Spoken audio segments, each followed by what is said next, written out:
है जैसे किशनगंज कटिहार पूर्णिया। मेरा क्वेश्चन ये है कि आप लोग से ज्यादा प्रशासन नहीं, सरकार आप लोग से डर तो नहीं ना गई? नहीं, सरकार डरने की बात नहीं, सरकार तो ऑलरेडी डरी हुई है। 7वें चरण की पूरी देश में बात चल रही है, बिहार में ही नहीं। और 45,000 स्कूल है, उस 45,000 स्कूल में अभी शिक्षकों की जरूरत है। क्या विधानसभा में विधायक के कभी सीट खाली रहता है क्या 40 को जो MP बनते हैं 40-44 को उनकी सीट खाली रहता है? सभा में कभी सीट खाली रहती है क्या? अब जाकर देखिएगा पूरे भारत में तो कभी न विधानसभा में किसी भी स्टेट में सीट खाली मिलेगा और न ही MP की सीट खाली मिलेगा। खाली सीट का मिलेगा, मुखिया का भी नहीं मिलेगा, वोट काउंसिलर का भी नहीं मिलेगा, सत्ताधारी है उनके सीट खाली नहीं मिलेगा। लेकिन बिहार में डॉक्टरों की सीट खाली मिलेगी और बिहार में शिक्षकों की सीट खाली मिलेगी क्योंकि उनको पैसा देना है। सही है। जैसे अगर बात कर ले तो कामा उपचुनाव था, गोपालगंज उपचुनाव, तुरंत चुनाव होने लगा क्योंकि सीट खाली है, लेकिन शिक्षकों का क्यों नहीं होता है? हम यही कहना चाहेंगे, शिक्षा से सारी चीजें जुड़ी हुई है, चाहे वो डॉक्टर हुए और चाहे इंजीनियर हुए, चाहे माननीय मुख्यमंत्री, सभी को एक गुरु ने पढ़ाया, एक आदर्श व्यक्ति बना है, चरित्र का अच्छा निर्माण किया है। लेकिन ये लोग डरते किस लिए है? क्योंकि समाज में शिक्षा को बढ़ावा देंगे, जो बेरोजगार युवा पढ़े लिख करके रोजगार ढूंढ करके बिहार को शिक्षित करेंगे तो मेरा रोटी तो फिर जलने लगेगा और उल्टी पलटी की राजनीति तो चलेगी नहीं। तो ये अपने राजनीति के लिए ये दूसरों को बलि को बकरा बनाते हैं। तो यहाँ पे कुछ लड़कियां भी हैं, उनसे भी बात करेंगे। आप लोग अक्सर आ जाती है बेशरम की तरह गणतंत्र धरना स्थल पे, लेकिन सरकार तो कहती है बेटी बचाओ बेटी पढ़ाओ, नारी सशक्तिकरण की बात करती है और बोलती है कि महिलाएं हमारी रीढ़ की हड्डी है। वैसे रीढ़ की हड्डी रोड पे आके बैठती है। मैम, सबसे पहले तो मैं ये कहना चाहती हूँ कि हम लोग बेशरम हैं क्योंकि हम लोगों को 7वें चरण से प्यार हो गया है और हम लोग 7वें चरण के प्यार में पूरी तरीके से बर्बाद हो चुके हैं। इसको आबाद अब 7वें चरण के नोटिफिकेशन के द्वारा ही किया जा सकता है। क्या लगता है आपका प्यार पर आबाद होगा कि बस प्यार बन के ही रह जाएगा? अब देखिए मैम, ये तो गवर्नमेंट पे डिपेंड करता है क्योंकि गवर्नमेंट जिस तरीके से आश्वासन देती है, आप तो खुद मैम देखी होंगी कि हम लोग दुर्गा पूजा के टाइम में JDU ऑफिस BJP ऑफिस का चक्कर लगा रहे थे और दिवाली के टाइम में भी हम लोग आए थे, बट अनफॉर्चुनेट था कि हम लोग किसी से मिल नहीं पाए। तो सोचिए कि ये कितनी अजीब विडम्बना है कि जिन युवाओं को अपने घर परिवार के साथ फेस्टिवल सेलिब्रेट करना चाहिए, उस समय में हम लोग यहाँ लाठी डंडा खाने का परमिशन लेने आए थे कि सर आप हमें लाठी डंडा खाने के परमिशन के लिए गर्दनी बाग में बैठने दीजिए।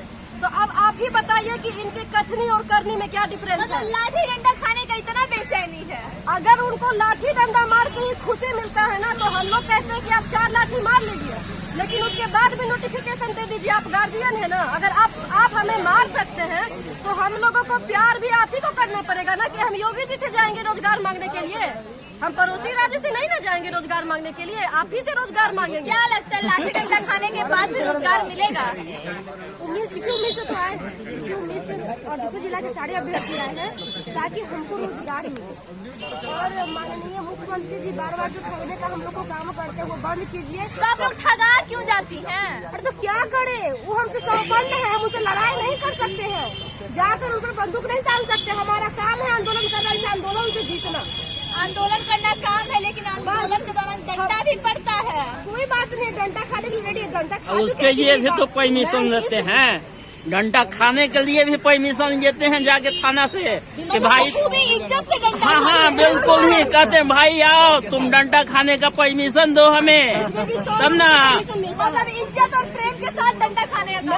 वो कहते हैं ना कि प्यार में सब कुछ जायज है, तो प्यार और मोहब्बत में हम लोग इस तरीके से बर्बाद हो चुके हैं ना कि आप लाठी भी मारते हैं तो हमें प्यार ही लगता है कि चलो 7वें चरण के लिए हम लाठी खाएं, और बहुत फख्र से कहते हैं कि हम लोग 7वें चरण के लिए वहाँ पे लाठी खाए थे। अब सोच लीजिए कि इनका किस तरीके का रवैया है कि हम लोग सच में बर्बाद हो चुके हैं, जिंदगी पूरी तरीके से बर्बाद कर दी है। और जब आप उनसे मांगने जाते हैं तो बोलते हैं कि हम तो बहाली कर रहे हैं। अरे आप किस तरीके का बहाली कर रहे हैं? जब आपके पास लाखों पद रिक्त है तो जिसमें 200-400 वैकेंसी है ना, उसमें आप वैकेंसी ला रहे हैं, लेकिन शिक्षक की वैकेंसी जो कि लाखों में है तो 2024 और 25 के पहले आपको नहीं सुनाई देगा। तो इस बार मैम मैं ये सच में कह रही हूँ, लगता है कि 25 में मिल जाएगा क्या? शायद उम्मीद लग रहा है अगर हम लोग बैठेंगे तो 25 में मिलेगा, अगर नहीं बैठेंगे ना तो 2-3 इलेक्शन क्रॉस कर देंगे। और इस बार मैं सच में ये कह रही हूँ कि चाहे 10 बच्चे बैठे चाहे 20 बच्चे बैठे, इस बार हम लोग उनके लॉलीपॉप से नहीं उठेंगे, क्योंकि इस बार हम लोग रन का आगाज करके आए और इस रन का अंत जो होगा ना वो बिल्कुल नोटिफिकेशन और शेड्यूल या कट ऑफ डेट से होगा। नहीं तो यहाँ जितने भी अभ्यर्थी होंगे हम लोग ठंड में जान दे देंगे। 7वें चरण के प्यार में हम लोग जान देने के लिए तैयार है। जितने भी अभ्यर्थी हैं इन लोग सब के सब यहाँ पर बैठ करके जान दे देंगे, मगर इस बार उठने वाले नहीं है। 25 में तो बहुत लॉन्ग टाइम होगा। 25 में तो ऐसे भी चुनावी नाली पर मिलने वाला। हमको बहाली 22 में चाहिए, हम 22 की बहाली के लिए हम बैठे। फिर आपको दिया जाएगा ना 22 में लॉलीपॉप दिया जाएगा ना 24 वाला दिया नहीं जाएगा। हमको नोटिफिकेशन का डेट दीजिए कि हम 22 से आप लोग तो हर बार नोटिफिकेशन का डेट ही लेने आती है, डंडा खाए घर जाती है। क्या करे तो मैम, इस बार तो क्या मरता क्या नहीं करता।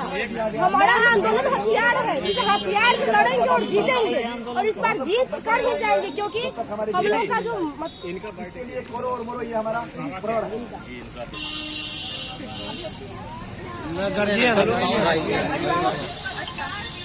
बाईपास सही जगह हुआ है। सीटेड बीटेड के अभ्यर्थी के गार्जियन ही अब आंदोलन में बैठने को मजबूर है। अंकल यहाँ क्यों आए हैं? हम आए हैं कि हमारी बेटी जो है सो 2 बरस से सीटेट पास है 113 नंबर आया है 150 में, और मैं अथक परिश्रम करके उस बेटी को पढ़ाया और सोचा कि बेटी कमाएगी तो हमारी दुख 7 लाख 8 लाख मेरे देश पर कर्जा हो गए हैं। 2 बेटियां पढ़ाते हैं, लेकिन ये बेटी जो है सो 3 वर्ष से पढ़ करके बेकार है। पर साल मुझे हार्ट अटैक कर गया और मेरा बाईपास सर्जरी हुआ। बाइक से आए हैं 7-8 लोग पर साल में 7.5 लाख का खेत लिखा हुआ, और खेत लिखे हैं कि मेरे ऊपर जो कर्ज था वो रोज आता था, मांगता था कि हमारा ब्याज है 2। मैं सोचा था कि मेरी बेटी सीटेट बीटेट पास कर गई, 113 नंबर है, और तुरंत जो है तो बहाली का हम 7वां चरण देखते थे, 6वां चरण कहिया खत्म। किसी दिन 3-4 पेपर पढ़ते हैं कि कब। चलिए कोई बात नहीं, कोई बात नहीं, पहले नहीं।